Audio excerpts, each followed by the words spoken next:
আছেন? আশা করি ভালো আছেন। আজকে আমরা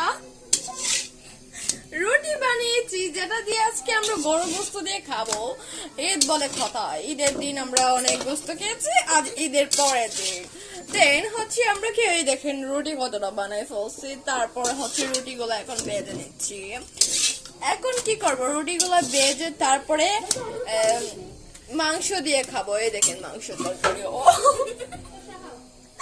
ও মাই গড, মাংস তরকারি গুলো কত মজা হয়েছে। ও মাই গড। যাই হোক, তারপরে আমরা রুটিগুলো ভালো করে বেছে নেব। এই দেখেন রুটিগুলো আমরা পুড়ে পুড়ে তারপরে বেছে নেই, না হলে আমাদের কাছে মজা লাগে না। আমার কি বাজে কথাবার্তা। ও মাই গড। যাই হোক গাইস, আমরা খেয়ে দেয় তারপর আপনাদের সাথে আবার গল্প করতে আসবো। ওকে, বাই বাই, টাটা, আল্লাহ হাফিজ।